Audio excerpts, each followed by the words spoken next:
Hey guys, welcome back. Day 3 of timber framing this pergola. So yesterday we finished up only one small post, but good news is that we made a lot of progress on these other small posts.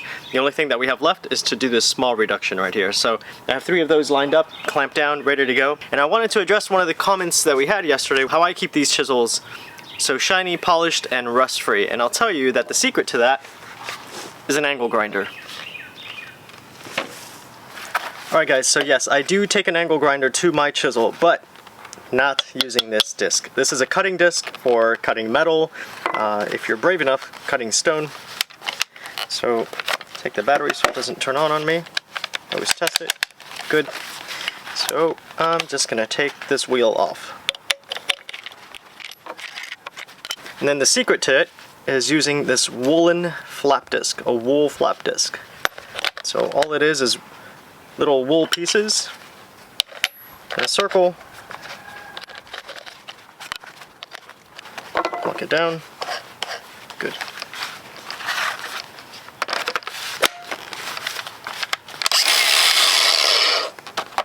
So the first thing that you'll probably notice is that this is not a regular chisel. This is a framing chisel, meaning it has a ring at the back. This is a high quality steel. This is a super expensive chisel for what I think, and it's made by Bar. So usually other framing chisels that you can find on Amazon are Sorby. You know, I don't know. I don't even really know because I don't shop around for chisels anymore. But Sorby is pretty much the only other one that comes to mind. Bar is kind of what was recommended to me, and I just went ahead and bought that. So what I'm going to do is I'm going to clamp this guy down first. Now, I'm not going to clamp it down hard, just enough to give me a little bit of holding power there.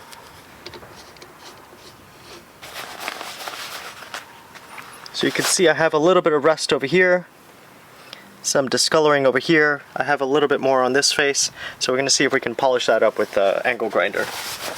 And the secret to this is jeweler's compound. So this is the green, this is the extra fine, usually used for stainless steel.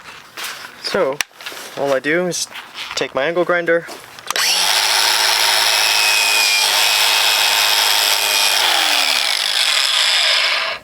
there.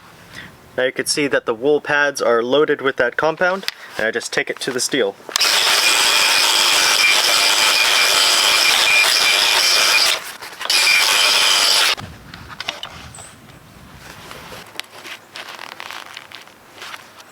Now the chisel does get a little warm, so definitely don't spend too much time on the thinner edges, but it's not going to undo the temper at all. So there really shouldn't be any worry about that. Plus, hopefully you're not making any sparks. There really shouldn't be any sparks if you have the right disc. There's no metal in here, so it shouldn't really be grinding your chisel at all.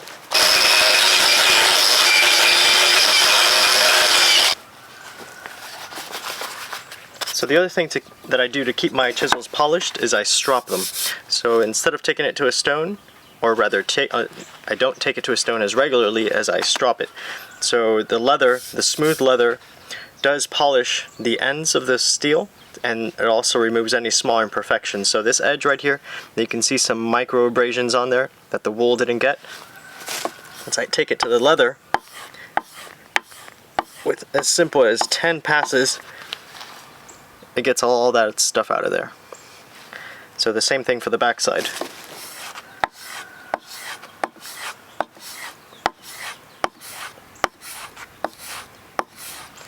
And this is what I do with my carving knives too. I hardly ever take my carving knives to a stone. When I do, it's because they drastically need them. So the stropping will definitely prolong the life of that blade for a pretty long time. So if you do notice that your chisel does feel like it needs sharpening, don't take it to a stone just yet. Try taking it to a strop first and see if that remedies your problem.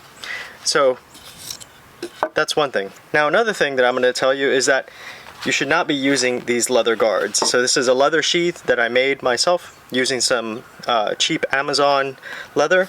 These tend to trap a lot of moisture in there. In fact, I've left my chisels in here, and over a course of about a month or so I came back and it was all pitted like that over here. And it was all kind of brown and rusted. So now what I ended up doing,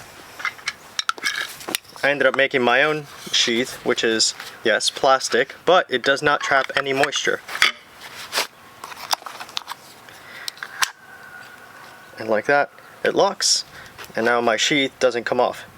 It takes a little bit of strength to be able to pull it away, and in fact, I can possibly, let's see if I tighten it well enough, I can even hold the chisel straight from the sheath, and it's not going to fall. Now, it'll withstand some abuse. I'm not going to drop it because, well, you wouldn't want to drop it with this either. And another thing is that this plastic has an advantage that the chisel won't cut through it if you set it down. This is my sheath for my slick, and you can see right through it. And that's because I've set the chisel down with a little bit too much force, or it has fallen or something like that, and the chisel just cut straight through it. And it's had multiple repairs already, and yeah, I'm just not going back to this. This is by far going to provide so much more protection. Another thing you can do to help prevent rust is to put a coat of oil on it. So whenever you're done for the season, whenever you're not going to frame anymore, or use that chisel, just go ahead and get a little bit of ballistol, or even mineral oil will do as well, and just give it a thin layer of oil. Anyway, I like this chisel the way it is. Let's go ahead and finish up those tenons so we can get out of here.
Alright guys, so we finally got all of these small post tenons completed. We have 4 of them now, and we also have 4 braces. So thankfully we are complete with all the things that we can do up until now. So the sawmill has confirmed that my order is going to be delayed until Monday, which is fine because I don't really want to get any more work done today. I'm actually super exhausted from yesterday, and I'm driving out of town tomorrow afternoon, so I want to be pretty well rested for the drive that I have. Anyway, so yeah, it's a small mom and pop sawmill, and I've offered to lend a hand. That's what you get when you have a small sawmill like that, which is perfect. So we'll get the rest of that order in on Monday. It's gonna rain on and off the next week. Took us a day and a half or so to get these 4 pieces completed. We have about 10 pieces left to complete all the joinery on, so that's probably gonna be give or take a week and a couple days here or there. So we should be able to blast through that, and I'll take you guys along for the ride. Obviously there's gonna be a little bit more joinery, more tenons, more mortises. Thanks.